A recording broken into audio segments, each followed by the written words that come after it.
go to ODYSEE or Bitchute and you can hear that 15-minute essentially rant about what I'm about to discuss. I'm going to spend no more than 5 minutes. Basically, what the story is telling you is that the U.S. military, most narrowly JSOC, the Special Operations Command, the Joint Special Operations Command, is pushing a critical race theory, diversity, equity, inclusion conference online. It's encouraged that they go at first. Second, later on, it will be mandatory, if you will. It'll be like a week long where you have to go into an auditorium if you're in the military, and they have to do it.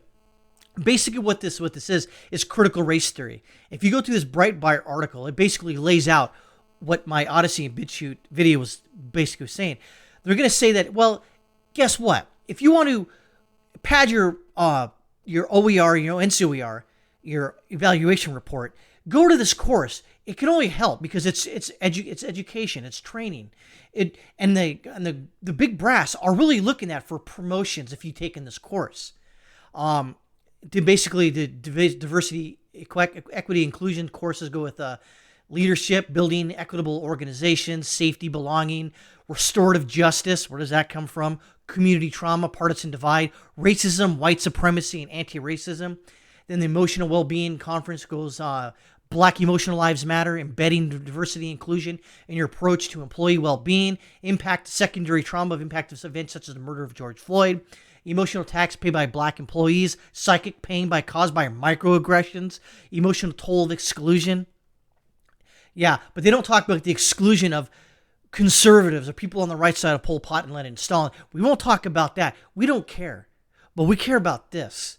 And then the spokesman for the SOCOM, Special Operations Command, basically said, DOD regularly notifies its employees of a wide variety of non-mandatory, at first, by the way, professional education opportunities to include the courses you referenced. These courses are not unique to Special Operations Command or any U.S. SOCOM subordinate command. In this instance, JSOC notified their civilian and military personnel that DOD was just offering 17 free professional development courses. By the way, that is a key block in anyone's evaluation report. That's yearly drawn up, on which diversity, equity, inclusion, employees can decide whether they want to attend the course or not, but you will if you want to get promoted, to include how many courses and in which subjects. For specifics related to these courses and questions, I will refer you to the DOD.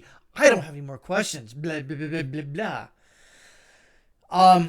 SOCOM did announce back in March it had hired its first diversity chief, only to suspend them weeks later for partisan social media posts, including one comparing former President Donald Trump to a doctored photo of, you guessed it, the Big H.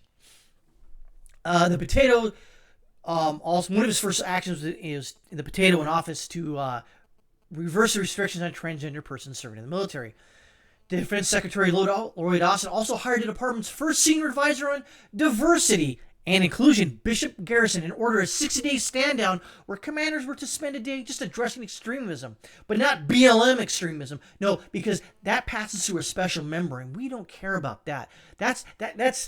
We like BLM. We don't like anybody who doesn't support that. We're going to find you in the military, and we're going to root you out. You better believe it.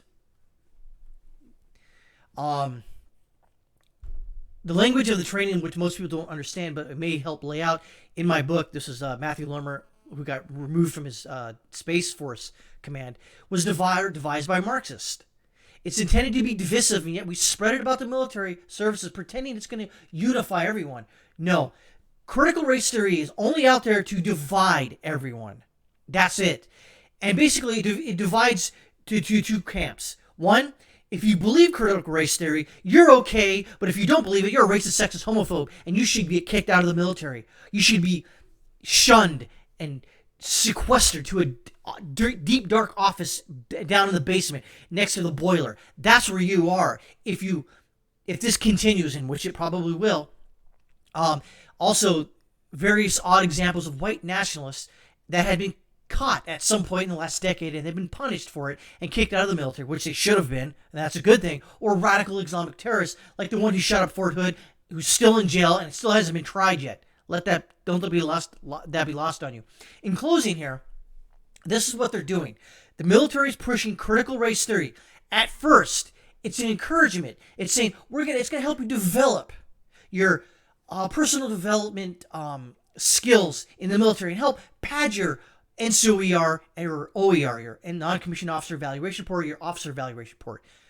But sooner or later, folks, once this test period passes, believe you and me, mark this video, it's going to be mandatory that everyone goes and gets signed off on this. And those roles of people who signed off and watched this training goes up to the big army or big military. Believe you and me, they are pushing critical race theory, and that's what they're doing. They're dividing the military between the leftists and people who aren't leftists. Believe you and me, that's what's going on. And the potato is pushing it.